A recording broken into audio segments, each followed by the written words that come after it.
Hello friends, मैं हूं गोपाल भूत। आज मैं आपको रिवीजन टेस्ट पेपर अकाउंट्स का आरटीपी मई 2020 में जो इंस्टीट्यूट ने इशू किया उसको मैं सॉल्व करवाऊंगा। That is actually wrong word. मैं आपको सिर्फ उनका रेफरेंस दूंगा कि ये हमारे बुक में किस पेज पर है और कुछ नहीं, क्योंकि सारी चीजें हम लोग अपने स्टडी मटेरियल में, जब मैं आपको बुक देता हूं उसमें सारी की सारी चीजें कहीं ना कहीं जरूर इंक्लूडेड है। कुछ एक या दो क्वेश्चंस स्लाइटली अमाउंट डिफरेंस है, बट अदरवाइज कंसेप्चुअली सब कुछ हम लोगों ने कवर करके दिया है।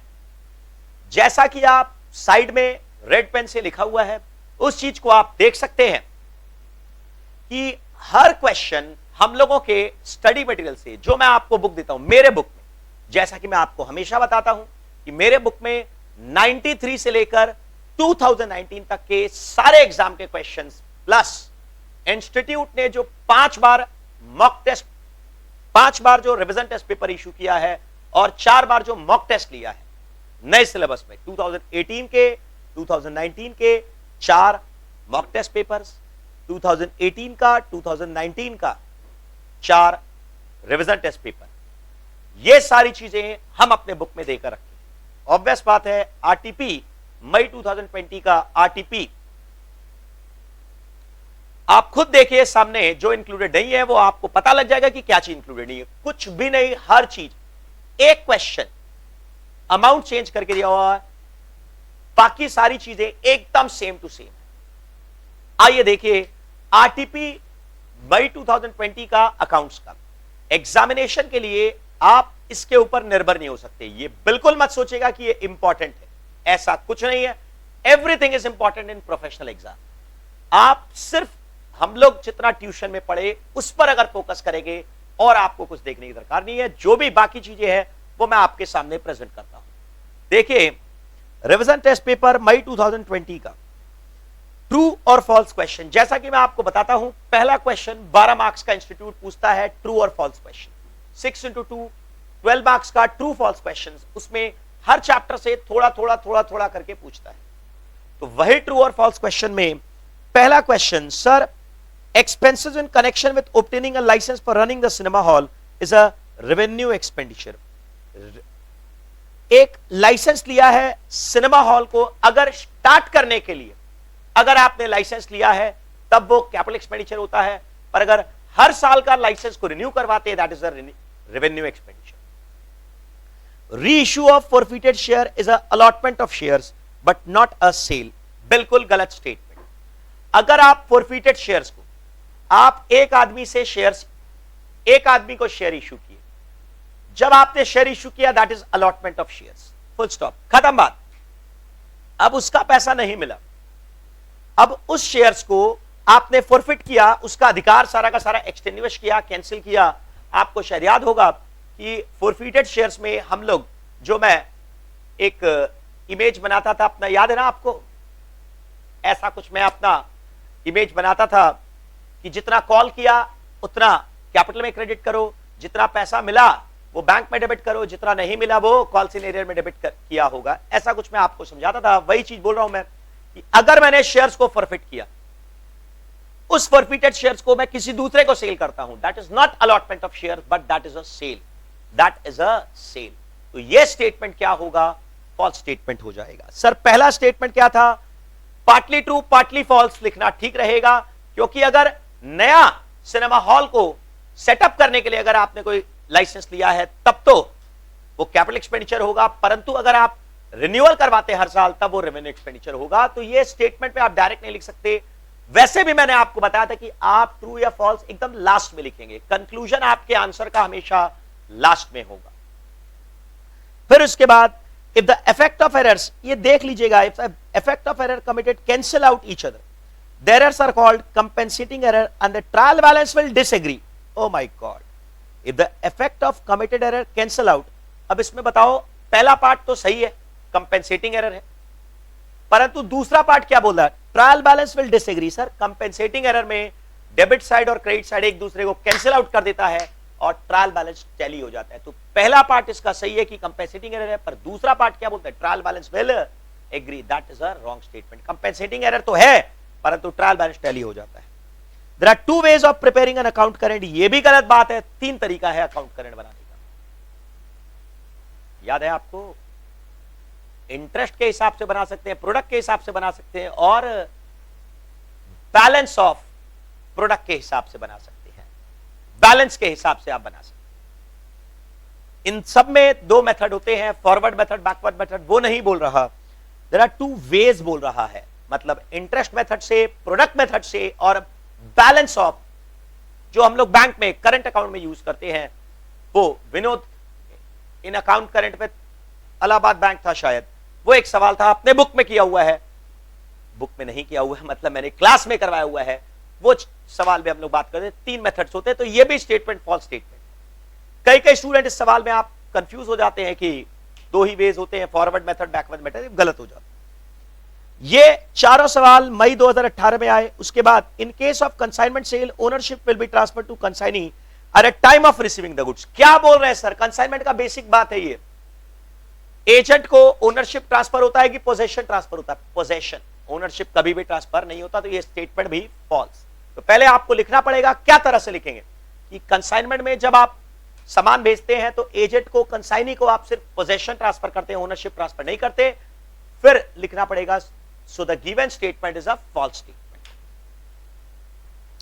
इन case the due date of a bill falls after the date of closing the account, the interest from the date of closing is known as red ink interest. एकदम सही स्टेटमेंट है ये आपको याद होगा शायद कि रेडिंग इंटरेस्ट कैसे निकलता था, लाल शाही से ब्याज। ये सिर्फ आपको मैंने बताया था फॉरवर्ड मेथड में निकालते हैं, बैकवर्ड मेथड में लाल शाही। इसका एक ट्रिक बताया होगा आपको, शायद याद होगा कि आप याद रखिए, बैकवर्ड उल्टा रेड पेन से नहीं लिख सकते, ऐसा आपको ट्रिक बताया था याद रखने के लिए। फॉरवर्ड मेथड में रेडिंग निकालते हैं, बैकवर्ड मेथड में कभी भी रेडिंग इंटरेस्ट नहीं निकाला जाता। तो अगर आपका ड्यू डेट सेटलमेंट डेट के बाद होता है तो उल्टा इंटरेस्ट कैलकुलेट करते हैं, उसको बोलते हैं रेडिंग इंटरेस्ट, और अकाउंट करंट के अपोजिट साइड में लिखते हैं। मतलब ट्रांजैक्शन अगर डेबिट साइड में है तो आप रेडिंग को क्रेडिट साइड में लिखेंगे, ट्रांजैक्शन अगर क्रेडिट साइड में है तो रेडिंग को डेबिट साइड में लिखेंगे। लास्ट वाला स्टेटमेंट तो बिल्कुल ही बेकार सा स्टेटमेंट है। आप मेरे ख्याल से सोर्स लिख रहे होंगे कि कौन सा क्वेश्चन कहां पर से बैंक में दिया हुआ है, कहां पर। LLP is governed by Indian partnership act, ये तो बच्चा जानता है। एलएलपी का लॉ अलग है, ये क्या बताऊंगा। LLP is governed bye LLP act 2008। चलिए, प्रोविजन और कंटीजेंट लायबिलिटी, माय गॉड ये चीज आपको पढ़ाया था। Contingent liability special topics theory बोलकर एक चैप्टर है, उसको जब आप क्लास करेंगे तब उसमें ये सारी चीजें आपको मिल जाएंगी। प्रोविजन और कंटीजेंट लायबिलिटी में क्या डिफरेंस होता है? प्रोविजन का मतलब फ्यूचर में आपको कुछ पेमेंट करना पड़ेगा कि नहीं करना पड़ेगा। अगर पेमेंट करना पड़ा तो कितना पेमेंट करना पड़ेगा एग्जैक्ट नहीं पता, बट उसका एक रिलायबल एस्टिमेट कर सकते हैं। पर कंटीजेंट लायबिलिटी में क्या होता था? कंटीजेंट लायबिलिटी के अंदर में फ्यूचर में पेमेंट करना पड़ेगा कि नहीं यही नहीं पता, और अगर करना भी पड़ा तो कितना करना पड़ेगा उसका एग्जैक्ट एस्टिमेट भी नहीं पता, और ना उसका रिलायबल, उसका एग्जैक्ट एस्टिमेट भी नहीं पता, और न ही उसको एस्टिमेट कर सकते, उसका रिलायबल एस्टिमेट भी नहीं पता, तब उसको आप बोलते हैं contingent liability. State the advantages of setting accounting standard, accounting standard को सेट करने के क्या क्या फायदे हैं, ये चीज आप AS1 बोलकर एक अकाउंटिंग प्रिंसिपल के लास्ट पेज में AS1 में हम लोगों ने पढ़ा था। अकाउंटिंग स्टैंडर्ड के क्या फायदे हैं कि कंपैरेबिलिटी आती है, आप कंसिस्टेंसी मेंटेन करते हैं अकाउंटिंग स्टैंडर्ड्स फॉलो करने के लिए, आप हर साल सिमिलर अकाउंटिंग पॉलिसी फॉलो करते हैं, बिजनेस की सच्चाई को बताते हैं, ये सब चीजें आप देखिएगा। इसका सॉल्यूशन भी यहां पर दिया हुआ है। Oh my God, now the question starts। सारे सवाल देखते जाओ, रेक्टिफिकेशन ऑफ एरर्स का सवाल लिखते जाइए। ये आप नोटिस करिएगा कि सारे के सारे क्वेश्चंस एग्जाम में कभी ना कभी आ चुके हैं, वही क्वेश्चंस को इंस्टीट्यूट ने आरटीपी में दिया है। Classify the following expenditure as capital expenditure और रेवेन्यू एक्सपेंडिचर, ये हम लोग क्लास के अंदर में चैप्टर डिप्रिसिएशन में भी डिस्कस करते हैं, थोड़ा बहुत फाइनल अकाउंट्स में भी डिस्कस करते हैं। क्या बोलते हैं कैपिटल एक्सपेंडिचर किसको बोलते हैं, रेवेन्यू एक्सपेंडिचर किसको बोलते हैं, एक बार मैं रिकॉल करवा देता हूं। नया एसेट खरीद कर लाते हैं, तो जब तक आप उसको इस्तेमाल करना शुरू नहीं करते, उसके पहले का जो भी खर्चा होता है उसको आप क्या नाम देते हैं? उसको आप कैपिटल एक्सपेंडिचर उसको बोलते हैं।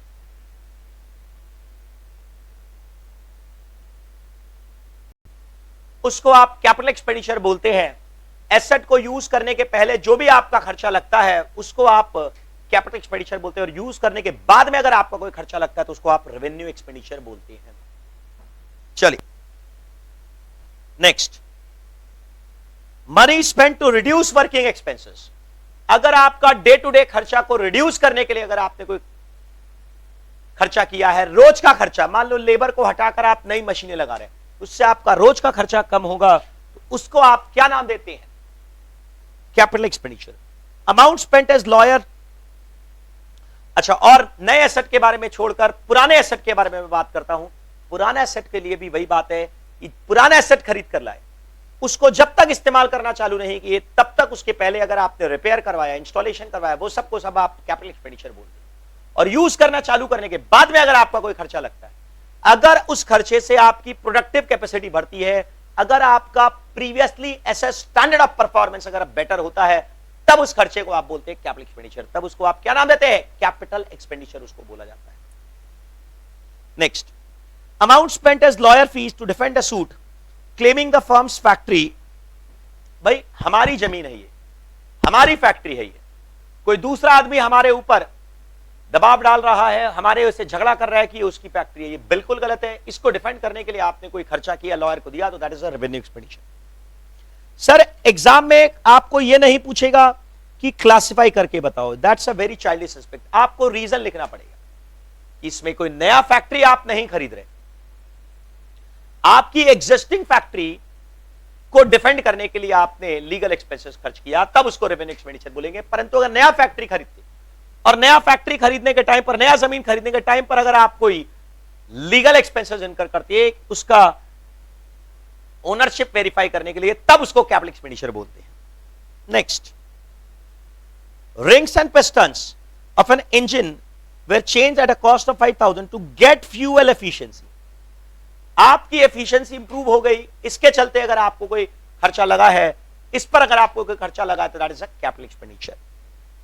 Compensation paid to worker who opted for voluntary retirement. घबरा जाते हैं हम लोग अमाउंट देखकर, 2.5 करोड़ या 250 करोड़ से कोई मतलब नहीं है। एक बार आपने एम्प्लॉय को रिटायर करने के लिए आपने पेमेंट कर दिया कि भैया अब तू हमारा पीछा छोड़ो, ऐसे नहीं, अब आप रिटायर हो जाइए।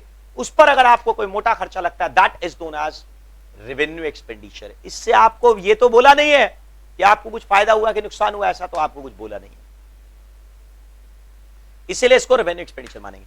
अब आप देखिए ट्रायल बैलेंस, अब I am sorry, cash book आपको बनाने बोला है, ट्रिपल कॉलम। कैश बुक मैं आपको नॉर्मली बोलता हूं कि आप अपने आप घर में पढ़ना पड़ता है। क्लास 11 में, क्लास 12 में आप इसको, 11 में आप पढ़ते हैं कैश बुक को, तो कैश बुक में अलग से आपको नहीं पढ़ाता, शायद आपको पता है, मैं झूठ नहीं बोलूंगा कि कैश बुक में आपको पढ़ाता हूं। हां, बीआरएस के अंदर में मैं अमेंडेड कैश बुक और बीआरएस जरूर बताता हूं। अमेंडेड कैश बुक और बीआरएस में आपको डेफिनेटली पढ़ाता हूं कि आप कैश बुक को कैसे चेंज करते हैं, उसमें रेक्टिफाई कैसे करते हैं, उसको कंप्लीट कैसे करते हैं, और फिर उसका बैलेंस के हिसाब से बीआरएस कैसे बनाते हैं। पर यह वाला चीज है प्योरली कैश बुक आपको बनाना है। यह चीज आपको एनपीओ चैप्टर में मैं पढ़ाता हूं, रिसीप्ट साइड और पेमेंट साइड। कैश बुक हम लोग बनाते हैं, रिसीप्ट एंड पेमेंट्स अकाउंट बनाते हैं, वैसा ही कुछ बनता है। क्लास 11 में आपने पढ़ा होगा amended cash, I am sorry, triple column cash book. ये अमेंडेड कैश बुक का सवाल नहीं है, ये ट्रिपल कॉलम का है। 3 column, discount column, cash column और बैंक कॉलम। क्या इसमें बताएंगे?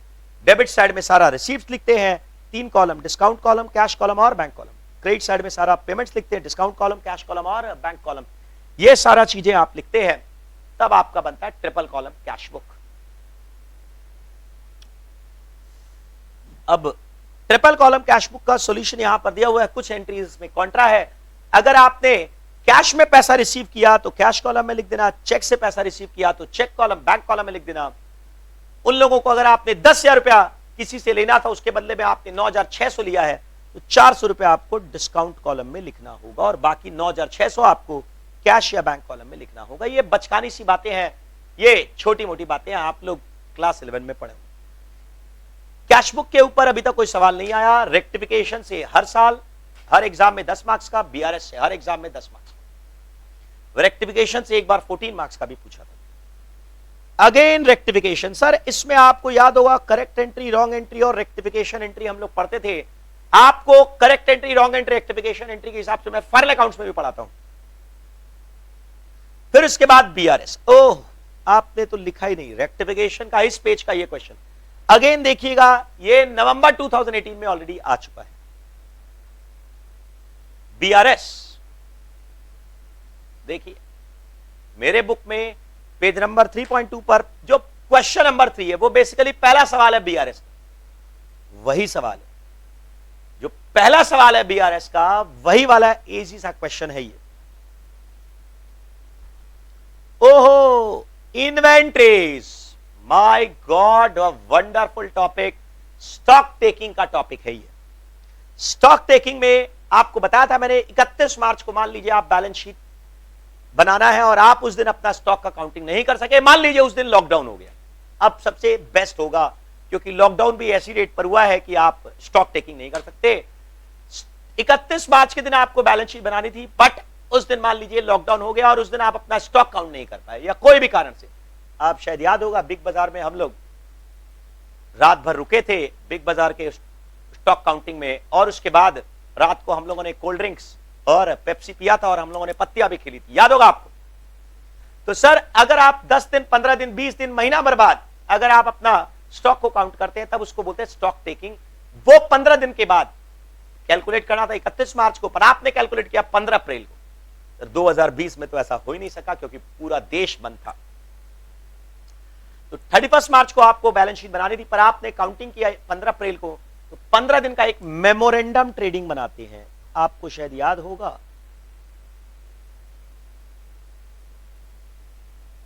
मेमोरेंडम ट्रेडिंग बनाकर आप अलग से एक स्टेटमेंट भी आपको बनाना पड़ता है। चलिए,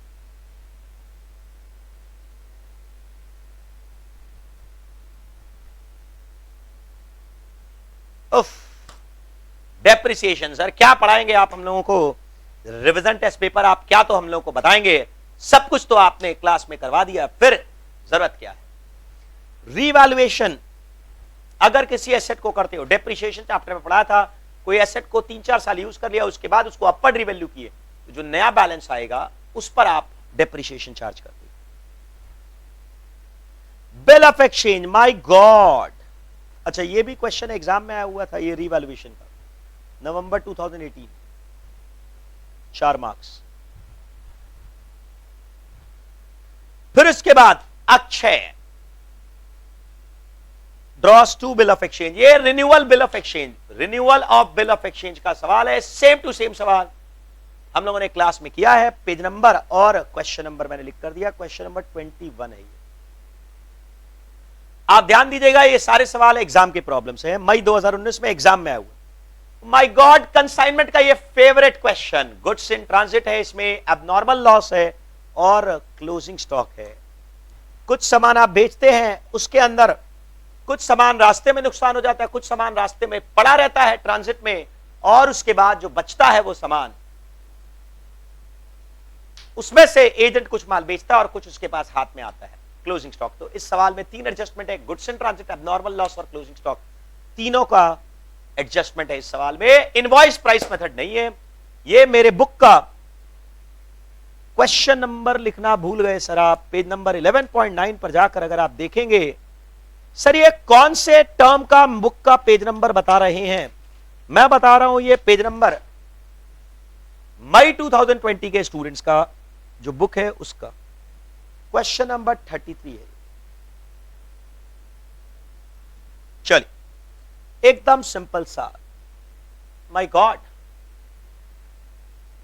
सेल और रिटर्न, आदित्य और बकीराम।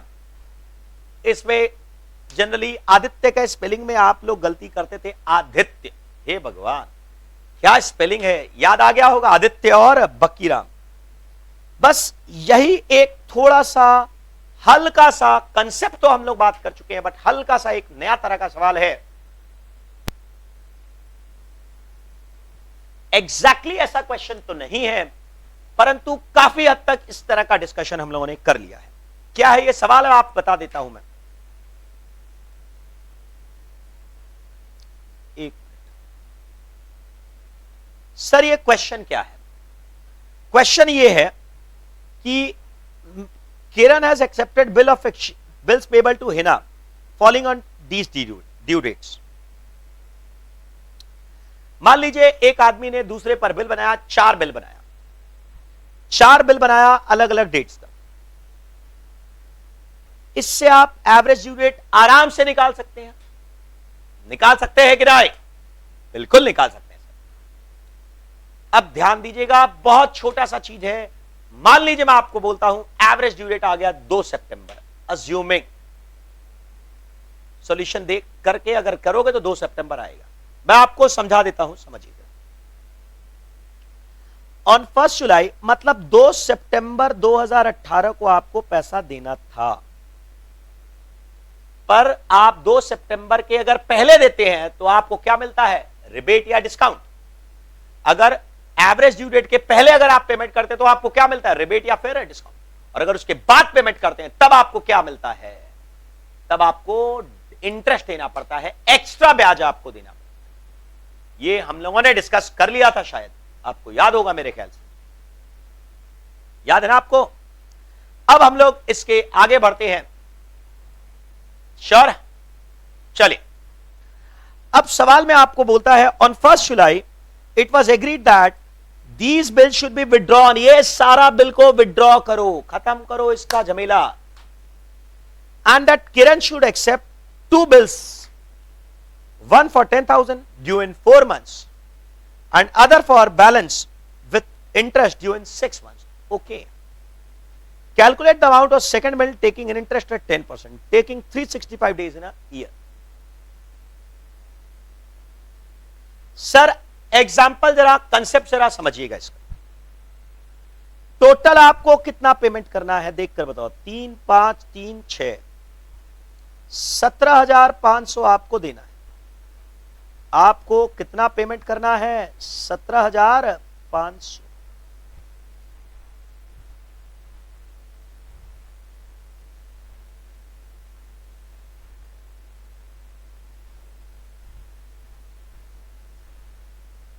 आपको कितना पेमेंट करना है? 17,500। हिसाब से आपको पेमेंट करना चाहिए था 2 सितंबर को, पर आप उसको कब पेमेंट कर रहे हैं? 1 जुलाई को नहीं, 1 जुलाई में 4 महीना जोड़, पहला बिल, और दूसरा बिल 1 जुलाई में 6 महीना जोड़। ठीक, कितना कितना आया? 1 जुलाई से 4 महीना, 1 अगस्त, 1 सितंबर, 1 अक्टूबर, 1 नवंबर, 4 महीना हो गया। 1 नवंबर में 3 दिन ग्रेस का, मतलब पहला पेमेंट हिसाब से मिलना चाहिए था आपको 2 सितंबर, पर आपको पहला पेमेंट मिलेगा, पहला पेमेंट मिलेगा 10,000 रुपए का पेमेंट मिलेगा 4 नवंबर को। समझ गए? सेकंड बिल का 6 महीने का ड्यू डेट कैलकुलेट करके बताओ कितना? 1 जुलाई से 6 महीना, 1 अगस्त, 1 सितंबर, 1 अक्टूबर, 1 नवंबर, 1 दिसंबर और 1 जनवरी। 1 जनवरी में 3 दिन जोड़ो।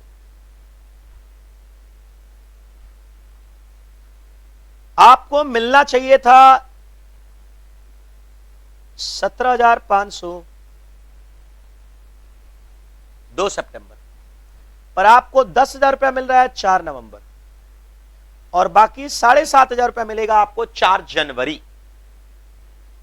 तो 2 सितंबर से लेकर 4 नवंबर तक का ब्याज मेरे को कैलकुलेट करना होगा कितना देना।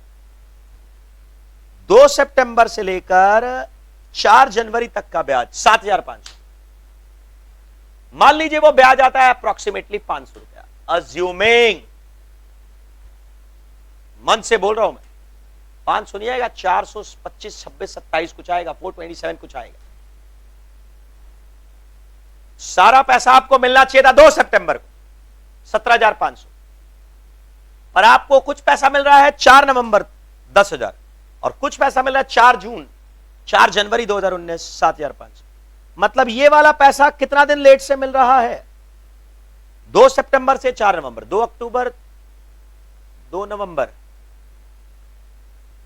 गिनना होगा, 2 महीना के आसपास लेट है, डेज कैलकुलेट करना होगा।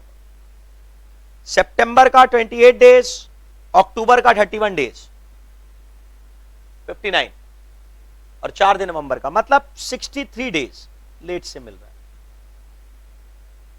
इसमें सितंबर का 28, अक्टूबर का 31, नवंबर का 30, दिसंबर का 31 और जनवरी का 4 दिन,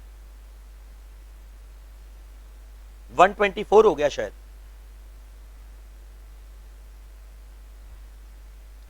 तो कुछ पैसा आपको मिल रहा है 63 डेज लेट, कुछ पैसा आपको मिल रहा है 124 डेज लेट। तो आपको इसका ब्याज कैलकुलेट करना होगा। You have to calculate the interest. 10,000 रुपए पर 63 डेज का ब्याज, ठीक, एट द रेट ऑफ 10%। 7,500 रुपए पर 124 दिन डिले मिल रहा है।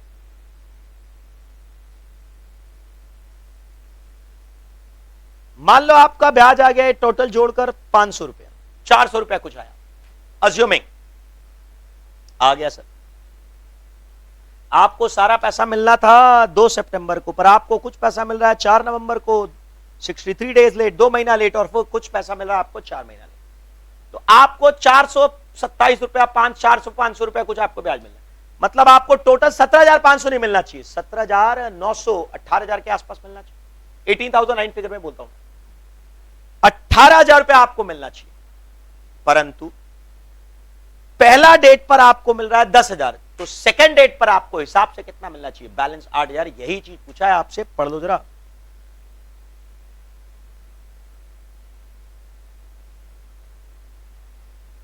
$17,500 मिलना था आपको 2 सितंबर को, पर you are getting some money on 4 November, the remaining money on 4 January. कुछ पैसा आपको 63 डेज देरी मिल रहा है, कुछ पैसा आपको 124 दिन देरी से मिल रहा है। तो आपको टोटल कितना रुपया का ब्याज मिलना चाहिए 10% के हिसाब से? 427, 427। तो मतलब आपको टोटल आपको मिलना चाहिए था 17,500 प्लस 427। कैलकुलेट कर लीजिए सर, बोलोगे तो कर लेंगे।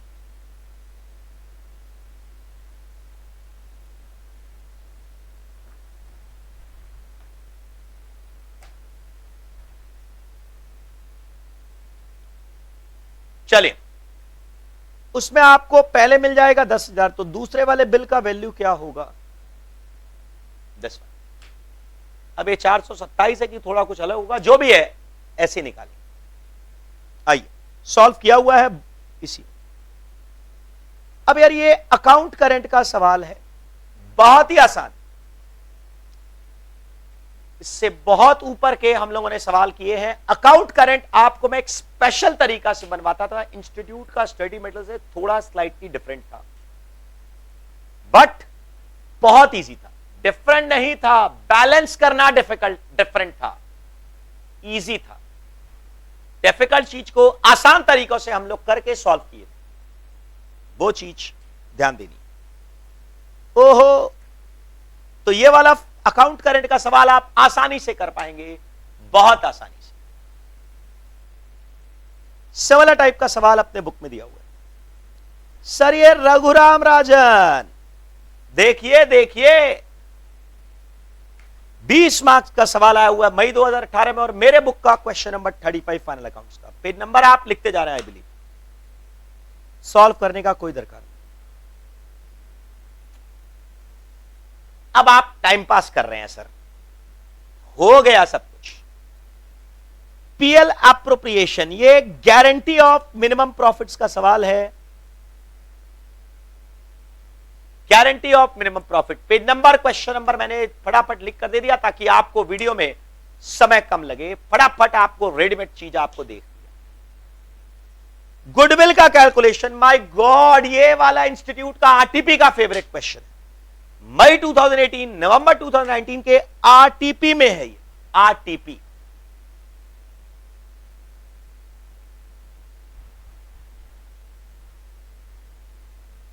ये तो सवाल आपको याद होगा डेथ ऑफ अ पार्टनर का, दिनेश रमेश। ये लिखा हुआ डेथ है पर है असल में एडमिशन ऑफ अ पार्टनर का समय।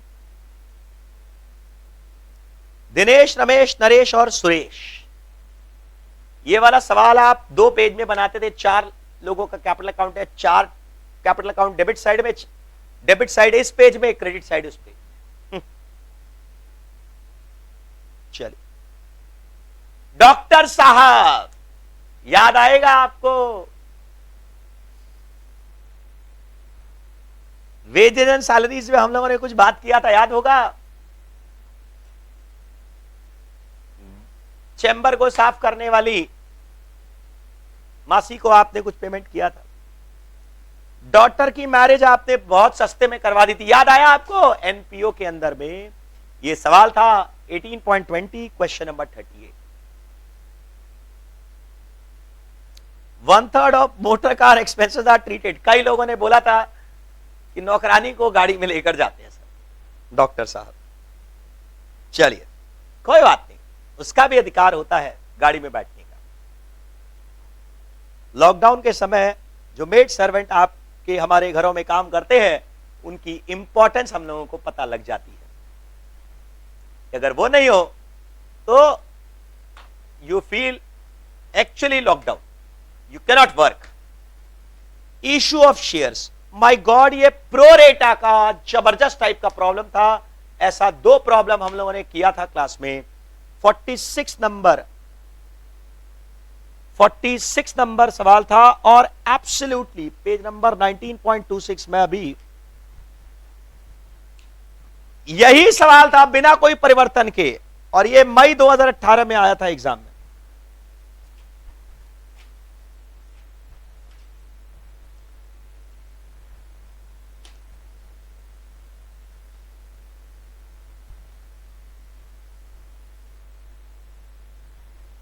(46) और 47 हम लोगों ने बात किया था। 47 आपको शायद पता होगा, देखेंगे तो सॉल्व करके दिया है, पर 46 नंबर ये वाला क्वेश्चन मैं क्लास में करवाया था। टेबल बनाकर एक बहुत ही कॉम्प्लेक्स टेबल बनती थी। 3 तरह के शेयर होल्डर को अलग अलग रेशियो में शेयर इशू किया गया है। भगवती लिमिटेड, माय गॉड, ये देखिए एक ही पेज के सवाल आरटीपी में है। आरटीपी देखना जरूर चाहिए, कॉन्फिडेंस बूस्ट जरूर होता है। स्कैनर देखना जरूर चाहिए, कॉन्फिडेंस बूस्ट होता है। And that's it.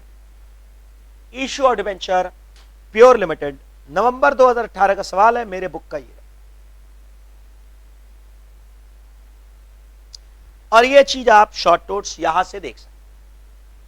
तो आरटीपी आपको मई 2020 का अकाउंट्स का आरटीपी कंप्लीट हुआ। सारा का सारा चीज आपको मेरे बुक में मिल जाएगा। आरटीपी को आप इंस्टीट्यूट की वेबसाइट से डाउनलोड कर सकते हैं।